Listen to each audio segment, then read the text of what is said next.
नमस्कार। विश्व की आबादी आज 786 करोड़ पहुंच चुकी है और विश्व में भारत दूसरा सबसे अधिक आबादी वाला देश बन गया है।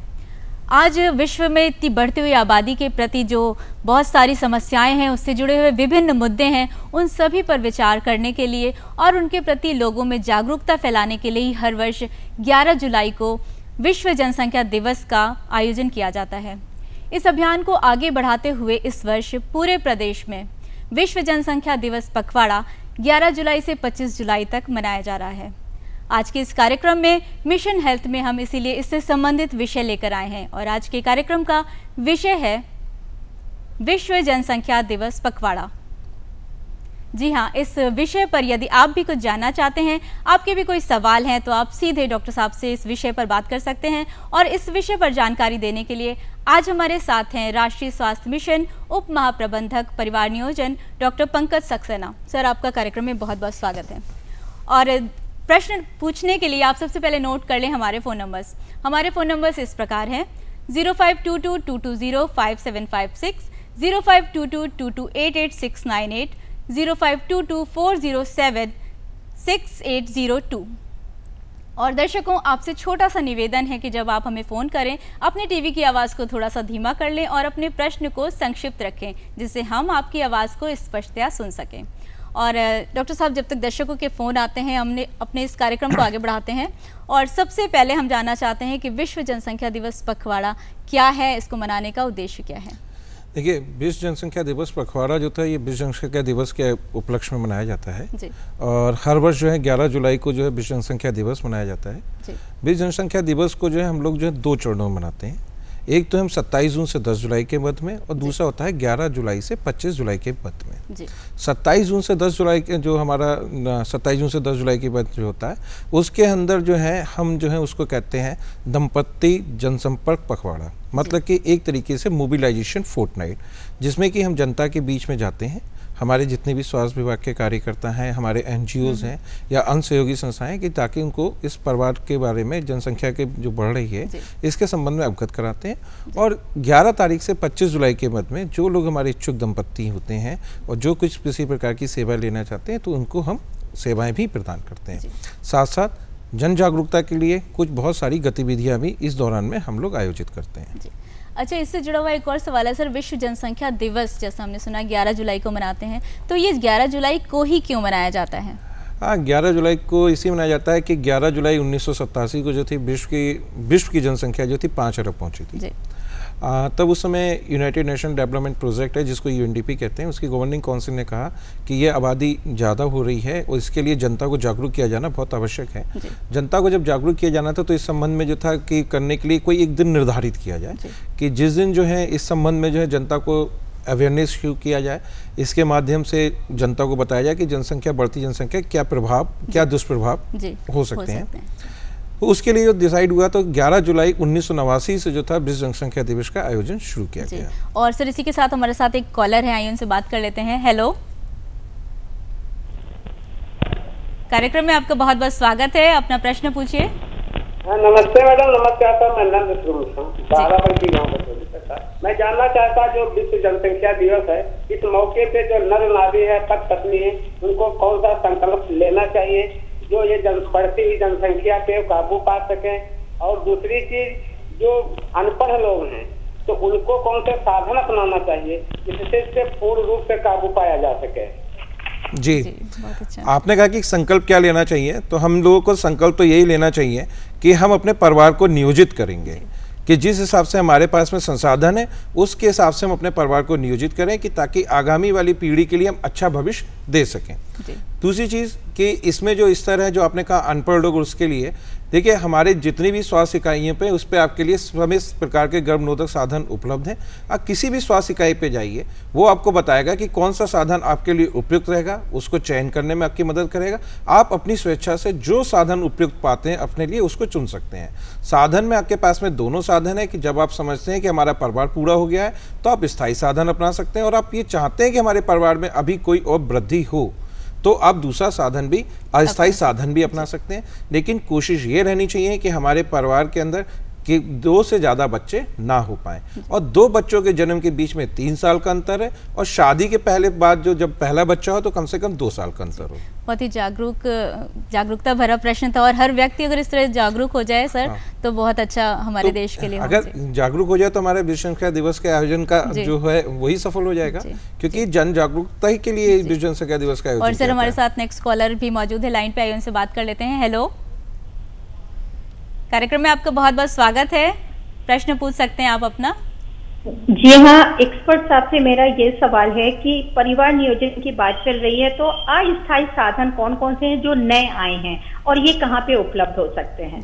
देखिए, अस्थायी साधन में जो अभी हम लोगों ने बास्केट अपनी चॉइस जो है, मतलब कि जो हमारे पास में उपलब्ध गर्भनिरोधक साधन है, उसमें हमने 2 साधन जो थे पिछले साल से इंट्रोड्यूस किए हैं।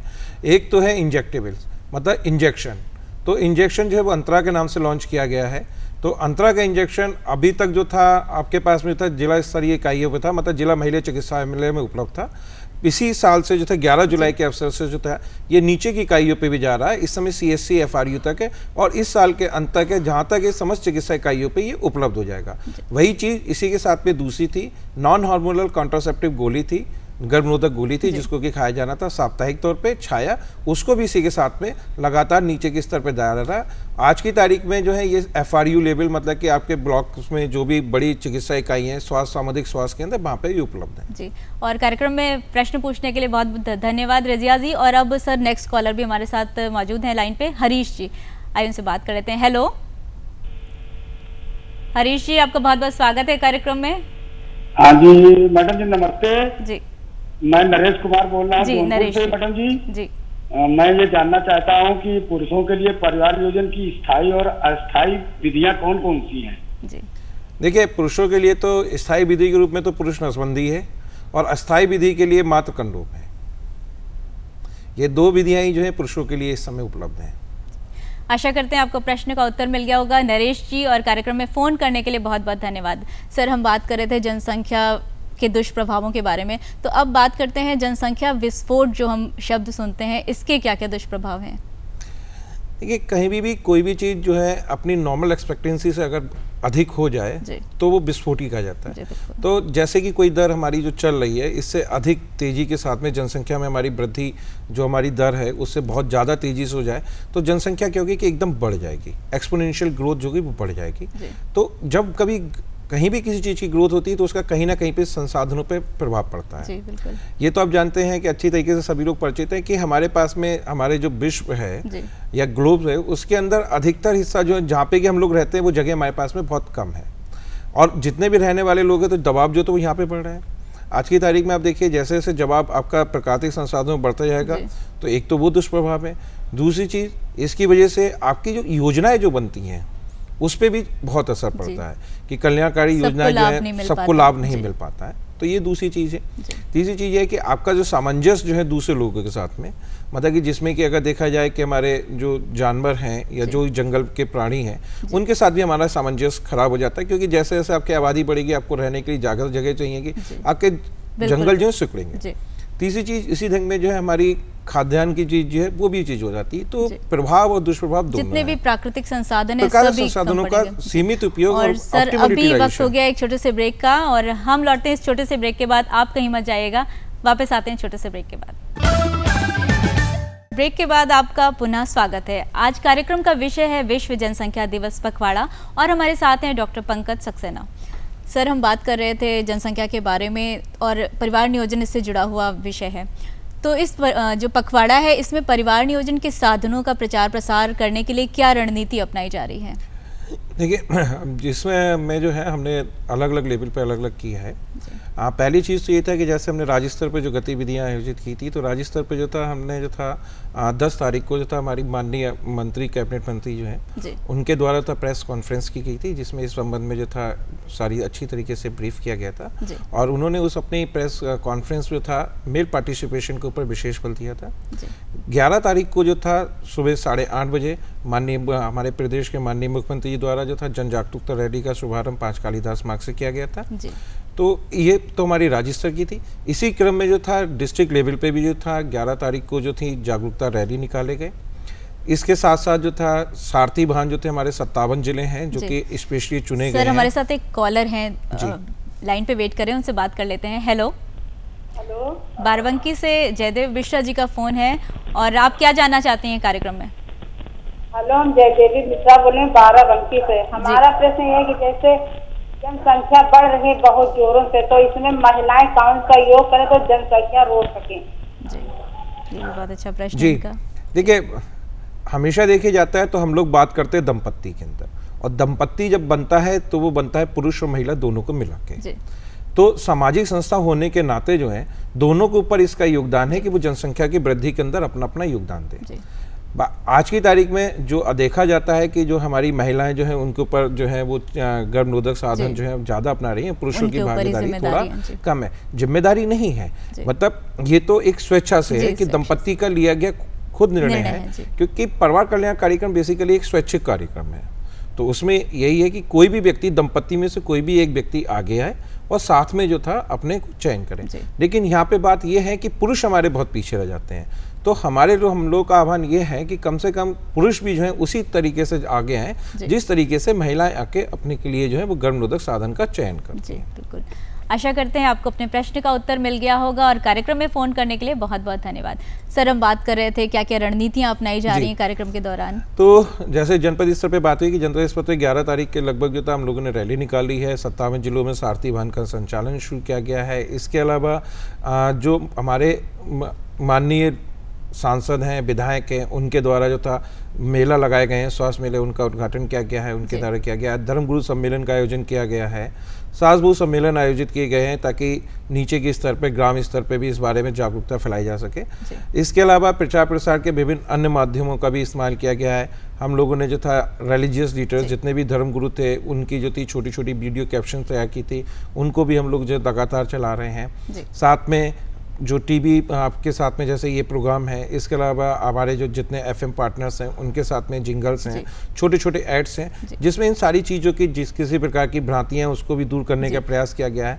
हमारे पास में जितने भी और साधन उपलब्ध हैं, हर लेवल पर जागरूकता फैलाने। और सर, यहाँ हमें रुकना होगा फिलहाल, एक फिर से ब्रेक का वक्त हो गया है। हम लौटते हैं इस छोटे से ब्रेक के बाद। कार्यक्रम में आपका फिर से स्वागत है। हम बात कर रहे हैं विश्व जनसंख्या दिवस पखवाड़ा और हमारे साथ हैं डॉक्टर पंकज सक्सेना। सर, हमारे साथ रेखा पांडे जी लाइन पे हैं, आइए उनसे बात कर लेते हैं। हेलो जी, रेखा जी बहुत बहुत स्वागत है कार्यक्रम में आपका। क्या जानना चाहती हैं आप? हाँ मैम, नमस्ते। मैं ये जानना चाहती हूँ बढ़ती हुई जनसंख्या को के लिए कौन सी कानून होनी चाहिए? जी सर। जी, आज की तारीख में देश के अंदर बढ़ती जनसंख्या के लिए कोई कानून लागू नहीं है, क्योंकि ये आपकी जो है स्वैच्छिक है। लेकिन हर व्यक्ति का अपना दायित्व बनता है कि वो अपने परिवार को नियोजित करे। अगर वो परिवार को नियोजित कर लेगा तो अपने आप ही जो है जनसंख्या हमारी नियंत्रण में आ जाएगी। जी, और कार्यक्रम में फ़ोन करने के लिए आपका बहुत बहुत शुक्रिया। सर, जब भी कोई अभियान चलाया जाता है तो उसकी एक थीम बनाई जाती है। इस वर्ष विश्व जनसंख्या दिवस की थीम क्या है? हाँ, इस वर्ष विश्व जनसंख्या दिवस की थीम है एक सार्थक कल की शुरुआत परिवार नियोजन के साथ में। इसका इस बारे में बड़ा महत्व है कि इसको बिल्कुल स्पेसिफिक किया गया था कि अगर आप जानना चाहते हैं एक अगले कल के लिए, अच्छे कल के लिए चाहते हैं, तो आपको कहीं ना कहीं पे जो है परिवार नियोजन के ऊपर या परिवार कल्याण कार्यक्रम को जो है अपनाने की बहुत बड़ी आवश्यकता है। बिल्कुल। और सर, विश्व जनसंख्या दिवस पखवाड़ा है, इसके अंतर्गत क्या क्या योजनाएं हमारे चलाने का अभियान है?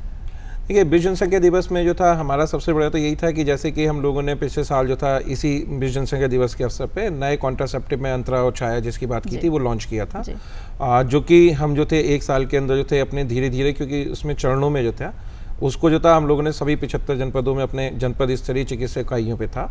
और इस वर्ष जो था 11 जुलाई से जो था हम लोग नीचे की इकाइयों पे जा रहे हैं, जिसमें कि सबसे पहले जितनी इकाइयाँ हैं तो उसमें जो था पहले दिन जैसे 11 जुलाई को हमने किया था तो हमारी 59 इकाइयाँ शुरू हो गई थी। उसके बाद में अगले दिन करके आज तक जो है लगभग हमारे पास में 170 इकाइयों पे हो चुका है।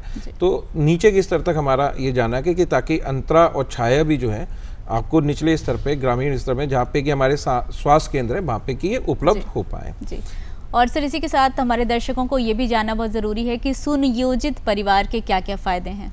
देखिए, सुनियोजित परिवार के तो सारे वही फायदे हैं जिस प्रकार से आप किसी प्रकार की योजना बनाते हैं। आप अगर घर के अंदर कभी भी आप कोई चीज़ निर्माण कार्य करना चाहते हैं तो उसके लिए आप पहले से इंतजाम करते हैं कि क्या करना चाहिए। तो वही चीज़ एक समाज के अंदर है। समाज के अंदर अगर परिवार अपने आप को योजित कर लेगा कि हमें कितना बड़ा परिवार चाहिए, तो उसका प्रभाव जो है समाज पे पड़ेगा और समाज का प्रभाव देश पे पड़ेगा। तो उतना ही फायदा है कि योजना के साथ में कोई भी काम किया जाए। अगर हमारे पास में अगर परिवार अपने साथ में एक जिसके पास में कम आर्थिक संसाधन उपलब्ध है और परिवार को वो बहुत ज़्यादा आगे बढ़ा लेता है, तो उसके साथ में जो है इकोनॉमिकल सर्कमस्टेंसेस खराब होते हैं, तो वही दुष्प्रभाव पड़ते हैं। तो इसलिए अच्छी चीज़ यही रहती है कि हर व्यक्ति को अपने परिवार की योजना अपने हिसाब से सोचना चाहिए कि उसके पास में कितना है, ताकि वो आने वाली अपनी पीढ़ी के लिए अच्छा भविष्य दे सके। और सबसे ज़्यादा डिपेंड करता है अच्छी शिक्षा दिला सकता है वो, सारी चीज़ें अच्छे संसाधन होंगे तो अच्छी चीज़ों को उपलब्ध कराया जा सकता है। और इसी के साथ सर, जनसंख्या नियंत्रण में मिशन विकास परिवार की क्या भूमिका है? मिशन परिवार विकास जो है एक भारत सरकार की तरफ से संचालित एक बड़ा कार्यक्रम है। इसमें हम लोगों ने जो हमारा एनुअल हेल्थ सर्वे 12-13 था, तो उस ज़माने में जो था पूरे देश के अंदर 146 जनपद जो थे वो चुने गए थे कि जहाँ पे ये कार्यक्रम लॉन्च किया गया था। इसको चुनने का मतलब ये था कि वो जनपद जहाँ पे कि हमारी सकल प्रजनन दर 3 से अधिक है, मतलब कि जहाँ पे कि औसतन महिलाओं को जो है 3 से अधिक बच्चे अपने प्रजनन काल में पैदा कर रही हैं, वहाँ के लिए हमने इसको चलाया गया था, जिसमें कि प्रदेश के जो 57 जनपद चयनित हुए थे। यहाँ पे कुछ चीज़ें कुछ स्पेसिफिक की गई थी। यहाँ पे जैसे कि नव दंपतियों को प्रोत्साहित करने के लिए कि पहले बच्चे के बीच में, दूसरे बच्चे के बीच में, तो उनको शुरुआती दौर में जानकारी देने का प्रयास किया गया। और उसके लिए था नई पहल किट को हमने शुरू किया, जो कि आशा के माध्यम से दी जाती है। उस नई पहल किट के अंदर उनके लिए जो था कुछ रोचक सामग्री होती है, कुछ ऐसी सामग्री होती है जिसको कि वो रोजमर्रा में इस्तेमाल में कर सकें, साथ में आशा के द्वारा समझाया जाता है। इसके अलावा ये नए कॉन्ट्रासेप्टिव सबसे पहले इसी में शुरू किए गए थे, अंतरा छाया की शुरुआत की गई। इसके अलावा उनको जो थी एक, जब भी हमारे पास होती है कुछ सर्विसेज के अंदर, स्टेलाइजेशन के अंदर, हम उनको जो था नसबंदी के अंदर उनको क्षतिपूर्ति राशि देते थे, उसको बढ़ाया। साथ साथ कोशिश ये की गई कि वहाँ पे हमारे जितने भी लॉजिस्टिक हैं, गर्भनिरोधक साधन की उपलब्धता निरंतर बनी रहे। इसके अलावा कम्युनिटी पेनिट्रेशन के लिए जो था वहाँ पे सासबू सम्मेलन का आयोजन किया गया। इसके अलावा जो था वहाँ पे और छोटे छोटे आयोजन किए गए कि जिससे कि हमारी कम्युनिटी रीच भी वहाँ पे बढ़ सके। कुछ जगहों पे जो था मेल पार्टिसिपेशन बढ़ाने के लिए हमने कम्युनिटी के वर्कर्स को प्रमोट किया कि ताकि वो जो है अपने लेवल पे जो है पुरुष जो है जैसे पुरुषों के बीच में आसान से कर सके, क्योंकि आशा महिला है उसकी रीच जो है कहीं एक वर्ग तक होकर सीमित रह पाती है। तो कहीं पे इन सारी चीज़ों को कोशिश की गई है। इसके परिणाम अभी तो नहीं, लेकिन आने वाले समय में बिल्कुल अवश्य मिलेंगे। और सर इस पर फिर एक ब्रेक का वक्त हो गया है, हम लौटें इस छोटे से ब्रेक के बाद। आप कहीं मत जाइएगा, हम अभी आते हैं। मिशन हेल्थ में आपका फिर से एक बार स्वागत है और आज हम बात कर रहे हैं विश्व जनसंख्या दिवस पखवाड़े के बारे में। हमारे साथ हैं doctor Pankaj Saxena. Sir, mission health में आज हम बात कर रहे हैं विश्व जनसंख्या दिवस पखवाड़े के बारे में। तो जन सहभागिता जो है, हम बात करते हैं सभी की जिसमें सहभागिता होती है, इसके माध्यम से जनसंख्या नियंत्रण किस प्रकार किया जा सकता है? किसी भी प्रोग्राम की सफलता के लिए जो था जन समुदाय का जागरूक होना और उसका उस प्रोग्राम के साथ में जुड़ना बहुत आवश्यक होता है। जब तक जन सहभागिता नहीं होती है, कोई भी आंदोलन या कोई भी प्रोग्राम सक्सेसफुल नहीं हो पाता है।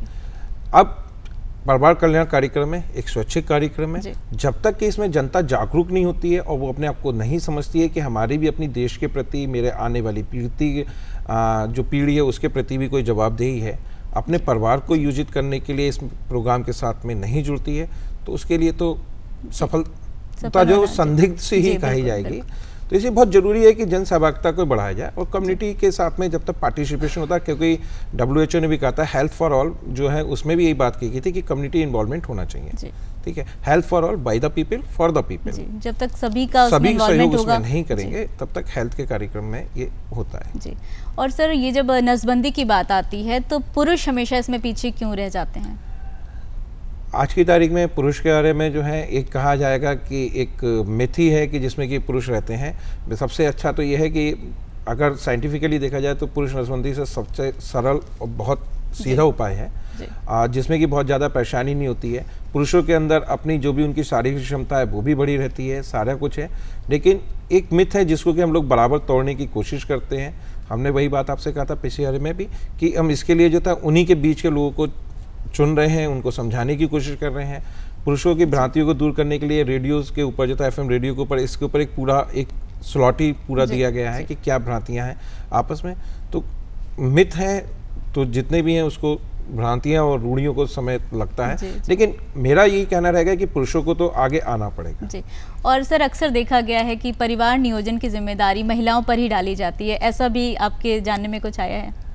नहीं, महिलाओं के ऊपर नहीं, मतलब इसमें अलग अलग जगह पे अलग रिपोर्ट्स है। अगर यही देखा जाए तो बात यही होता है कि जब पुरुष अपने ऊपर चुनने के लिए सामने नहीं आ रहा है, तो जब भी कभी कहीं बात आती है परिवार को योजित करने के अंदर, तो महिला के ऊपर ही आ जाती है। वैसे स्वैच्छिक कार्यक्रम होने वजह से मैंने वही कहा था ना कि दंपत्ति को अपनी इस तरह से निर्णय लेना है कि किसको चयन करना है। बिल्कुल। तो इसी वजह से आबादी चूंकि बराबर है तो होना तो आइडियली होना चाहिए था कि दोनों के बीच में 50-50% होना चाहिए कि हमारी पुरुष नसबंदी या पुरुष की भागीदारी भी 50% हो, महिला की भी हो। और जब दोनों मिलकर किसी काम को करते हैं तो अच्छे परिणाम सामने आते हैं। और डॉक्टर साहब, आपने हमें बहुत महत्वपूर्ण जानकारियां दी और अब वक्त है चलते चलते का।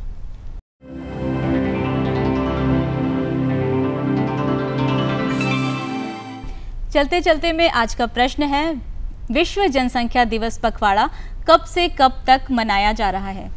प्रश्न एक बार फिर से सुन लीजिए, विश्व जनसंख्या दिवस पखवाड़ा कब से कब तक मनाया जा रहा है? इस प्रश्न का उत्तर आप हमें पत्रों के माध्यम से दे सकते हैं, तो जल्दी से नोट कर लें हमारा पता है प्रस्तुतकर्ता मिशन हेल्थ, कमरा नंबर 205, दूरदर्शन केंद्र 24, अशोक मार्ग, लखनऊ 226001। आप हमें ईमेल के जरिए भी इस प्रश्न का जवाब दे सकते हैं और उसके लिए नोट कर लें हमारी ईमेल आईडी। हमारी ईमेल आईडी है missionhealthdd@gmail.com और हमें आपके पत्रों का बेसब्री से इंतजार रहेगा। मिशन हेल्थ कार्यक्रम को देखते रहें, मिशन हेल्थ की सेवाओं और सुविधाओं का लाभ उठाते रहें और बने स्वस्थ। और डॉक्टर साहब, आपने हमें इतनी महत्वपूर्ण जानकारियाँ दी, अपना कीमती समय निकालकर कार्यक्रम में आए, उसके लिए आपका बहुत बहुत धन्यवाद।